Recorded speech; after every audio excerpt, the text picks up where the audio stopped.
Hello, welcome back to the History Sphere. What you're about to hear is part 33 in my ongoing series on the decline and fall of the Soviet Union. It is always my intention, to the extent possible, for each episode in this series to stand on its own. And what I mean by that is I produce each episode so you can listen to it and get something out of it without needing to go back and listen to all 32 previous episodes first. This episode is a slight exception to that general rule, in that it's really meant to be enjoyed in conjunction with the previous episode, episode 32, as it is the second episode detailing the 1986 Chernobyl nuclear accident. So at the very least, I encourage you to go back and listen to episode 32 before you listen to this one. And of course, if you're the sort of person who loves context and details as much as I do, all 32 previous episodes are available to go back and listen to in the same place you found this one for the low price of $0.00. It's quite the bargain for you, I must say. There is another matter I want to draw your attention to before the episode gets underway. Spotify has decided to pull the rug out from under me and abruptly end its listener support feature, which means unfortunately you will no longer be able to donate to the show through Spotify. Those of you who have been donating through Spotify, I hope you will move on over to Patreon and continue supporting the show over there. If you're not a supporter yet, I hope you will consider becoming a patron. I'm going to make an effort to revamp my Patreon page and start producing some exclusive content for my supporters. I already have a couple of patron-exclusive pieces in the works, and I have some ideas for others that will be produced soon. So becoming a patron of the show on Patreon is a great way to support the show and get some new exclusive content outside the regular podcast episodes. I do this because I love history, but I do put a great deal of time and effort into producing this show, in addition to a very taxing day job and taking care of my family. And bringing in just a little bit of money to cover my expenses is a huge help. You can become a patron at patreon.com/historyspherepodcast. A link to that page is available on the show's website at www.thehistorysphere.com. Last time, on the History Sphere, I covered the Chernobyl nuclear accident. This time, I will continue that narrative and cover the aftermath of the explosion in reactor number 4 at the Chernobyl nuclear power plant and the bungled response of the Soviet government to the disaster. This is The End of History, Part 33.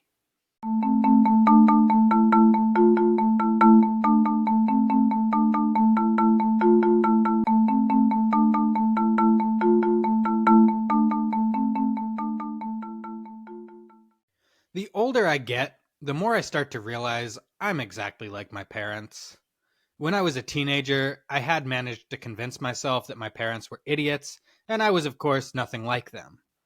Now that I'm in my 30s and have a child of my own, that dreaded realization that they both always told me would come has arrived, and I now realize that perhaps they weren't complete morons after all. Not only that, it's more and more clear to me every day that I am a product of my environment. I shocked myself the other day when I was trying to work through a problem, and the words that came out of my mouth were my dad's. It was almost like I was channeling him and saying exactly what he would have said to me without even thinking about it. My dad was always good at rationally working his way through a problem to find a solution. I also gained this trait from him, and it's probably one of the main reasons I ended up following in his footsteps and becoming a lawyer. I got a lot of good things from my mom, too.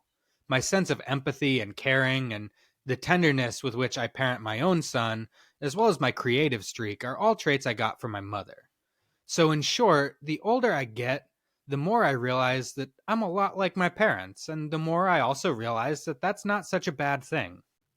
I could have done a lot worse in that department. But like most of you, I'm also not perfect, and neither were my parents. And my less desirable personality traits, like the good ones, are also things I picked up from my parents. When I get angry and swear, for example, I find myself using the very same words and phrases and in the very same tone that I heard my mother and father use when they got angry. And I try to catch myself and not say these things and get angry in front of my son because that's not the example I want to set for him. But I sometimes fall short because, like my own parents, I'm not a perfect person. This is all perfectly natural.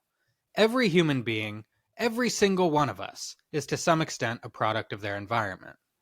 The struggles and traumas of one generation are often passed down to the next, even if that generation never experienced them firsthand, through the behaviors they learned from the previous generation.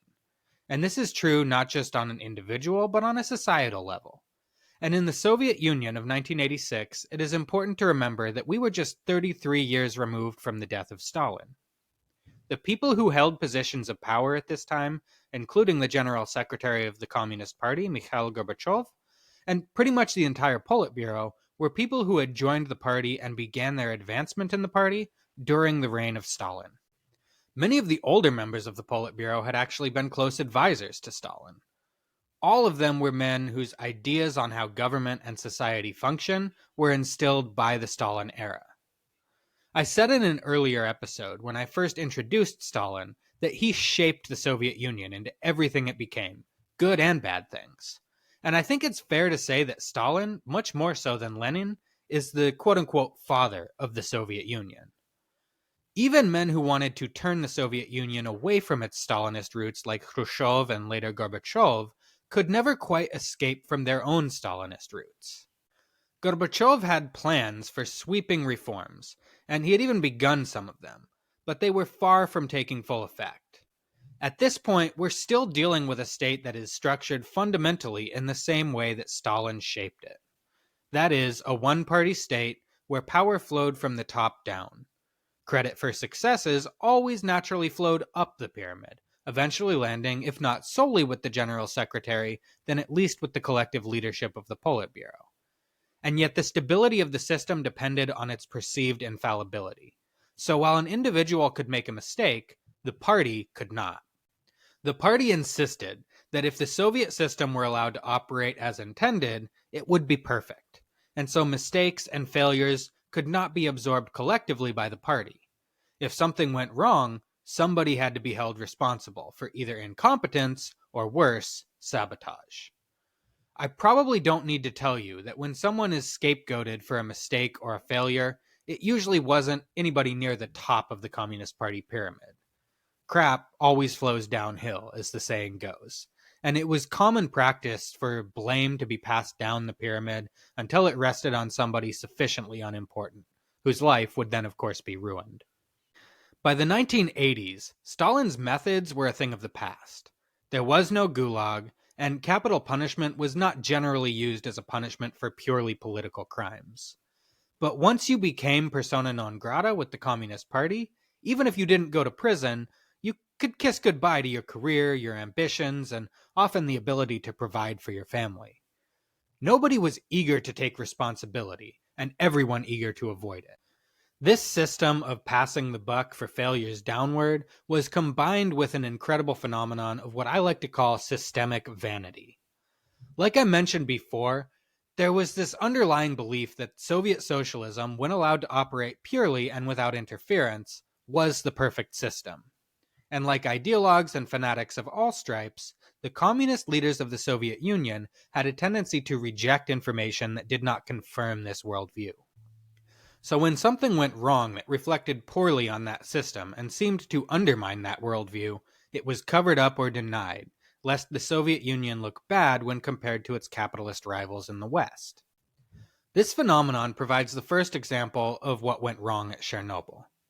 I mentioned last time that those in charge of the Chernobyl nuclear power station, including its director, Viktor Bryukhanov, and its deputy chief engineer, Anatoly Dyatlov, were genuinely unaware of the design flaw in the Soviet RBMK nuclear reactor that led to the fateful explosion on April 26, 1986. I went into some detail on that flaw last time, so I won't get into it again here.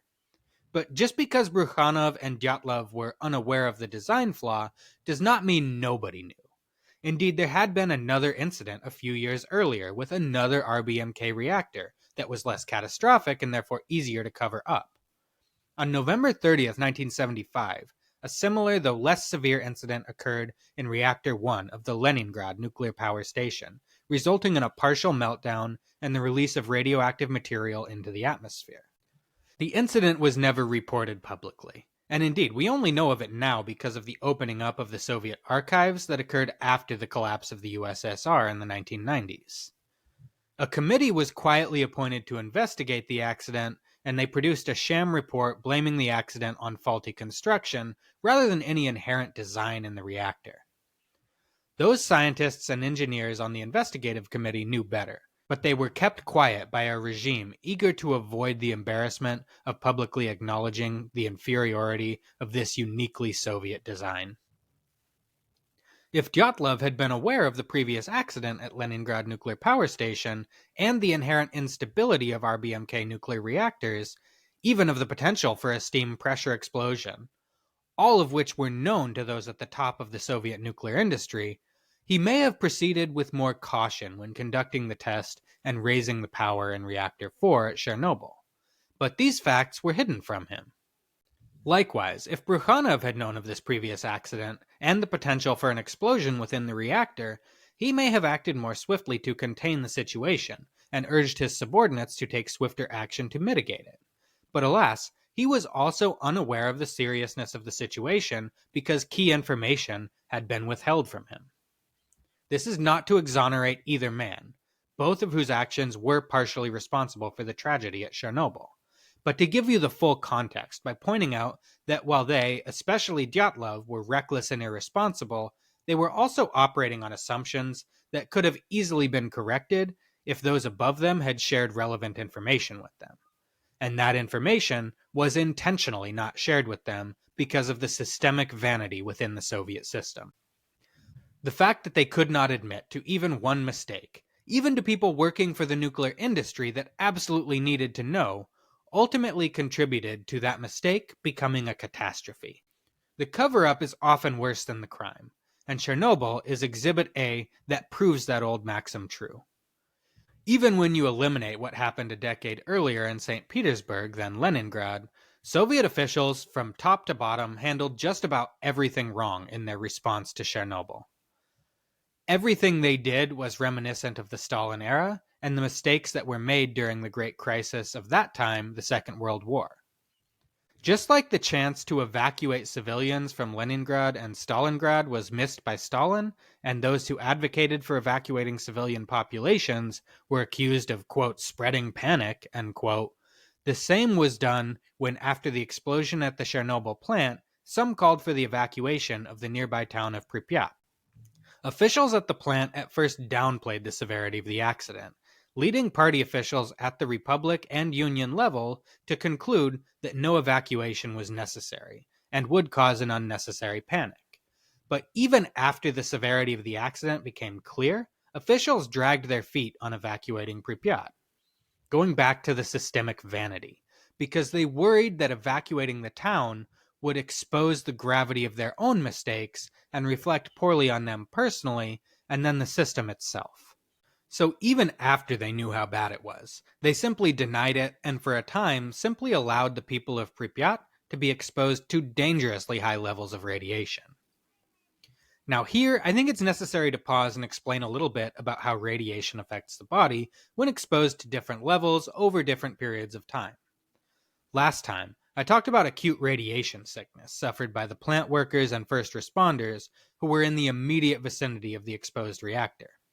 Acute radiation sickness occurs when someone is exposed to extremely high levels of radiation over a short period of time. The exposure is so intense that the radiation penetrates into the victim's bone marrow, eventually stopping cells from replicating and ultimately resulting in organ failure and death within a few days or weeks from the exposure. But exposure to lower levels of radiation can also be deadly, especially if it is prolonged over a longer period of time. The severity of the risk, of course, varies based on how high the dose is and how long someone is exposed to it. There are a number of health risks connected to long-term radiation exposure, but one of the most common is an increased risk of certain kinds of cancer, especially leukemia and thyroid cancer. As gruesome as the deaths of the plant workers and first responders were from acute radiation sickness, by far the largest death toll from the Chernobyl disaster was from these cancers. It was slow and pernicious and is still ongoing to this day. We still see increased instances of leukemia and thyroid cancer in people living near the site. The levels of radiation that poured into the town of Pripyat following the accident, though not as high as those in the immediate vicinity of the reactor, were still incredibly high. Some people in Pripyat were even hospitalized with symptoms of acute radiation sickness. Unlike the plant workers and first responders, however, most of these people did survive, at least in the short term. By the morning of April 27th, more than 24 hours after the explosion at the plant, no effort had been made to evacuate the people of Pripyat. Despite the fact that 52 people had already been hospitalized, including several residents of the town who had not been in the immediate vicinity of the reactor, local officials went out of their way to reassure the locals that everything was fine and they could continue life as usual. This was a fundamental flaw in the Soviet system and yet another holdover from the Stalin era. Local officials were terrified of exceeding their authority and being punished for it. So often, nothing was done, even in very dire circumstances, until clearance arrived from the very top in Moscow. That clearance did not come until an official state commission headed by Boris Sherbina, deputy chairman of the Council of Ministers, and Valery Legasov, first deputy director of the Kurchatov Institute of Atomic Energy, arrived in the area and determined that the reactor had been destroyed and that the exposed reactor was pumping dangerously high levels of radiation into the atmosphere. The commission finally recommended evacuation around 9 a.m. on April 27th. It took several hours to garner the necessary resources and organize the effort. An announcement was finally made to the citizens of Pripyat around 2 p.m. on the 27th. They were informed that there had been an accident at the plant, that measures were being taken by the authorities to remedy the situation, and that the town would temporarily be evacuated out of an abundance of caution. They were told that they would only be gone for 3 days, and therefore only to carry their identification papers and a few other essential items. In fact, none would ever return to their homes. The town of Pripyat remains abandoned to this day, a Soviet city frozen in time. Although, interestingly, when you view the town on Google Maps, the Polisia, the local hotel in Pripyat, is listed as temporarily closed, so who knows, maybe they'll be reopening any day now. By late afternoon on April 27th, most of the population of Pripyat had been evacuated, but their ordeal had just begun. The official government line was that the evacuation was temporary, and they would soon return home, so little was done to provide any type of long-term accommodation for them. And though there was eventually an outpouring of support for the refugees from Pripyat and other areas in the growing exclusion zone from which people were being evacuated, there was also a misconception among many that they were contaminated by the radiation, and therefore dangerous. As a result, many of the surrounding communities to which they were evacuated did not want them, and they were met with hostility. It's important to point out that this is a misconception. When someone has been exposed to radiation, they do not themselves become radioactive, and it is not contagious. Once their irradiated clothes have been removed and the radioactive material washed from their body, they pose very little risk to the people around them. In the long term, the residents of Pripyat would suffer from cancer and birth defects highly disproportionate to the general population. In particular, childhood leukemia has been significantly more common among children evacuated from Pripyat and children subsequently born to parents who had resided in Pripyat. It's hard to say how much these effects could have been mitigated if Pripyat had been evacuated sooner, but the answer is probably at least a little bit. The evacuation announcement to the citizens of Pripyat was the first admission the Soviet government made that anything at all had gone wrong at Chernobyl. But still, they made no announcement to the general public or to the wider world. They remained completely silent on the issue until their hand was forced. On the morning of April 28, 1986, the day after the citizens of Pripyat had been evacuated and long after the Soviet government, including Mikhail Gorbachev, had been made fully aware of the deadly seriousness of the accident, the radiation was detected and set off alarms at the Forsmark nuclear power plant in Sweden, more than 620 miles or roughly 1,000 kilometers from Chernobyl. The staff at Forsmark at first could not fathom that such high levels of radiation could be coming from so far away, and since there had been no communication from the Soviets, they at first assumed the radiation must be coming from a source much closer to them. It took them hours to call around to nuclear power stations all over Europe before they were able to conclude by process of elimination that the radiation had to be coming from the southeast.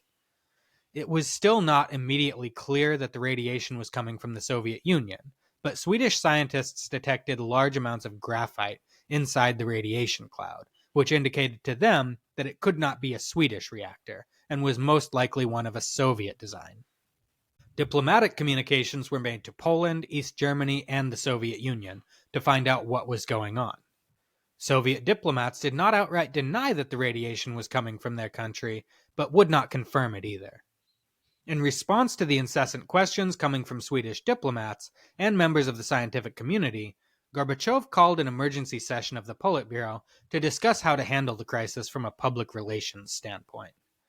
Heydar Aliyev, the deputy premier and future dictator of independent Azerbaijan, pushed strongly for transparency, arguing that the crisis was simply too large to conceal, and that being cryptic or attempting to cover it up could only further damage the international image of the Soviet Union.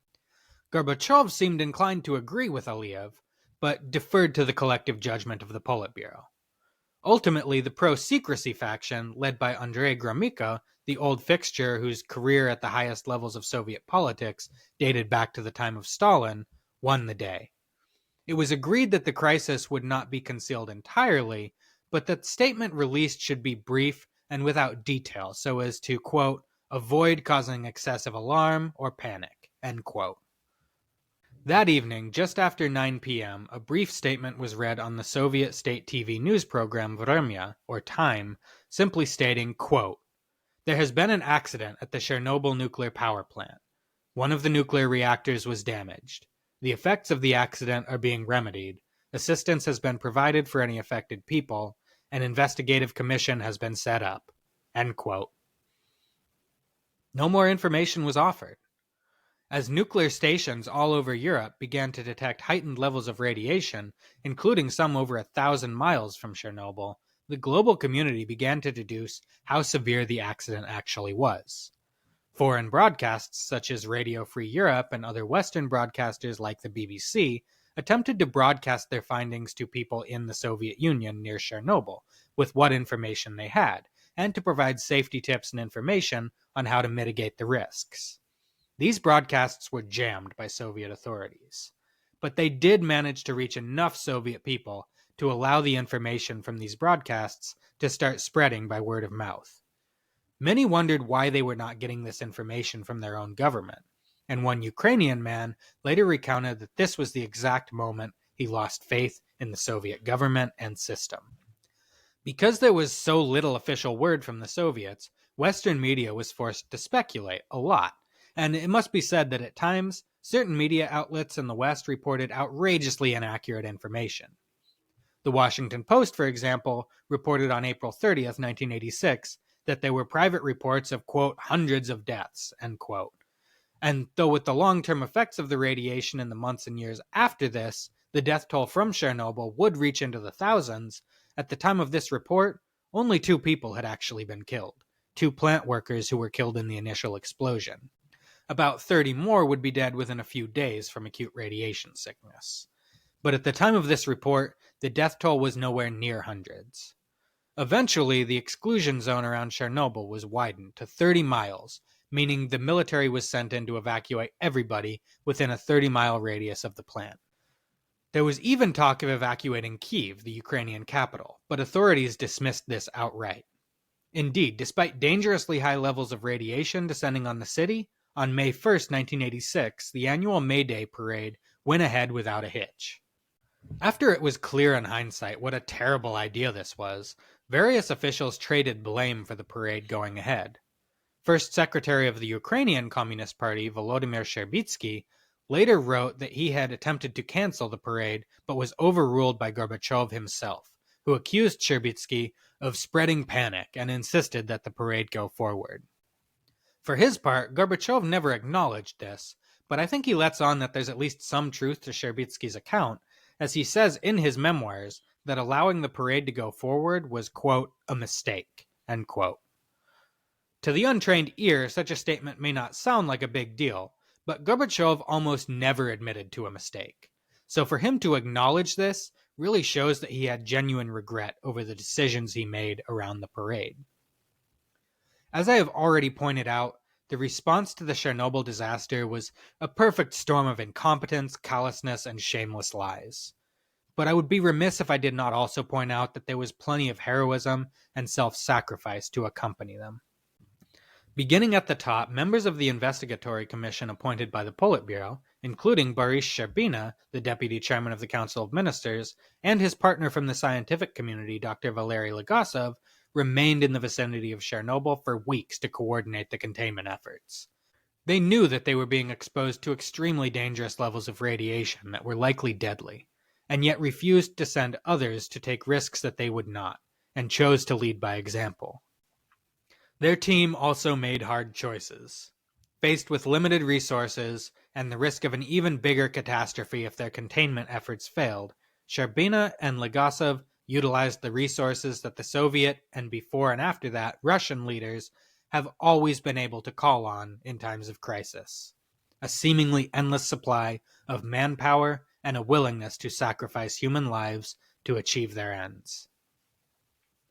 Thousands of Red Army soldiers were brought in to help with the containment and mitigation efforts. Efforts were made to protect the soldiers somewhat. They were provided with some limited protective equipment, and their time in close proximity to the exposed reactor was limited to 2 or 3 minutes at a time. But even with these measures in place, many soldiers still received incredibly dangerous, potentially lethal doses of radiation. The actual death toll is difficult to measure, as most of the deaths came later as a result of cancer caused by the radiation exposure. Many of the soldiers called up had only recently rotated home from the ongoing war in Afghanistan. The soldiers were given so little information about where they were going and what they would be doing that many of them assumed they were being remobilized for deployment back to Afghanistan. When they arrived, they knew enough to know that there was great danger. They knew the equipment they were given provided little protection, and yet they faced death with the same bravery and determination that soldiers of the Red Army had always faced it with. One Afghanistan veteran summed up his experience in Chernobyl succinctly, years later telling an interview, quote, "When I made it back from Afghanistan, I knew I'd live. Here it was the opposite. It'd kill you only after you got home." End quote. These soldiers performed a variety of duties. The highest death toll was faced by those who were sent to physically shovel radioactive material from the rooftops of buildings surrounding the exposed reactor. Next were the soldiers and pilots who flew helicopters directly over the reactor, dumping sand and boron over the exposed reactor to absorb the radiation and slow the reaction. Though their death toll was lower, perhaps the greatest psychological toll was on the soldiers assigned to patrol and liquidate the exclusion zone. In addition to enforcing evacuation orders and forcing civilians from their homes, these soldiers were tasked with eliminating the animals in the exclusion zone, as it was feared that they would carry radiation with them outside of the zone. This included hundreds of pets, mostly cats and dogs, that had been left behind during the rushed evacuation. More than 2 decades later, one soldier, a hardened veteran of the fighting in Afghanistan, was brought to tears as he recalled a note left behind in a child's handwriting that read, quote, "Don't kill our Julka. She's a good cat." End quote. Ultimately, these liquidators failed to complete their mission, and there are, to this day, packs of wild dogs that roam the Chernobyl exclusion zone, the descendants of the pets left behind by their human families all those years ago.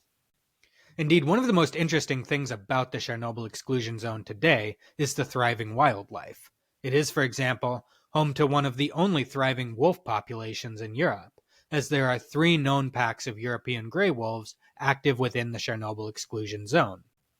The absence of humans over the last 4 decades has allowed them to thrive, and they appear to have developed genetic resistance to the cancer-causing effects of the radiation.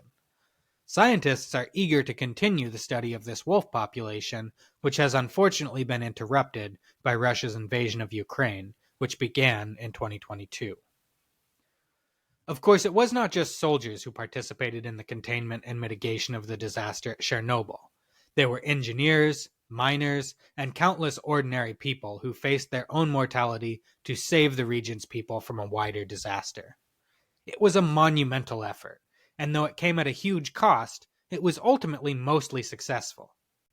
The Chernobyl exclusion zone remains unpopulated to this day, except for a small team of scientists and engineers who still rotate into the area periodically to maintain the containment systems. The reactor itself was first encased in a shell of steel and concrete that came to be known as the sarcophagus. Later, when the sarcophagus began to deteriorate, the reactor was further encased in another larger structure known as the new safe confinement, which was completed and put into place in 2016. The area will likely remain radioactive for thousands of years, but it has been contained successfully so that it no longer poses an immediate threat. It is my opinion that if the Soviet government had undertaken these containment efforts from the start and been immediately honest and forthright with their own people and the world about the disaster, this monumental effort might today be hailed as one of the great achievements of the Soviet Union, to rank alongside their victory over Nazi Germany. Instead, because of the dishonesty and incompetence with which it was initially handled, it is remembered as one of the Soviet Union's greatest failures. It is impossible to know with certainty what the total death toll of the Chernobyl disaster was. Some wildly high estimates put the long-term death toll close to 100,000. These are almost certainly exaggerated, but even the most conservative estimates place the number somewhere between 4,000 and 6,000. And this is before you even account for the effects that were not necessarily deadly, such as children born with birth defects as a result of their mother's exposure to the radiation. This number itself is likely also in the thousands. But beyond the measurable effects of the disaster is the intangible effect it had on the Soviet system. It exposed the flaws and weaknesses of that system and caused a widespread loss of faith in the Soviet government and its ideology, just as the nation was heading into an unprecedented economic crisis that threatened to lay it low. It was this loss of faith in the Soviet system by ordinary people that makes the disaster at Chernobyl such a key step in the decline and fall of the USSR. One Ukrainian soldier who was among the liquidators, a party member who had always held unshakable faith in his country, even through the hardships of the war in Afghanistan, described the effect of his experience at Chernobyl like this. Quote, "It took me 3 years. 3 years later, I turned in my party card, my little red book. I became free in the zone. Chernobyl blew my mind. It set me free." End quote. That's everything for today. Thank you so much for listening. As always, a very special thank you to my patrons who support the show with monthly donations. As I said at the top of the show, unfortunately, that support will, starting on January 1st, only be available through Patreon. So if you like what you heard and you want to support the show, head on over to patreon.com/historyspherepodcast. That link is also available on the show's website at www.thehistorysphere.com. Also on that website, you will find links to all of my streaming platforms, social media, and a list of my sources for this episode. That website again is www.thehistorysphere.com. For those of you who do sign up to become a patron, I have some previously unpublished content from the summer with an interesting relation to both ancient and colonial history that I plan to give you in the coming week or so as a Patreon exclusive. So if that sounds good to you, become a patron and check it out. Though you can no longer donate to the show through Spotify, if you are listening on Spotify, you can leave a comment directly on the episode. Ask a question, correct a mistake, or just let me know what you thought of the episode. More engagement helps to promote the show and the algorithm and introduce us to new listeners, so it really does help me a lot. Next time, on the History Sphere, I will return to Moscow as the economic crisis deepens and Gorbachev's reforms are accelerated. Thank you so much for listening. Have a wonderful day.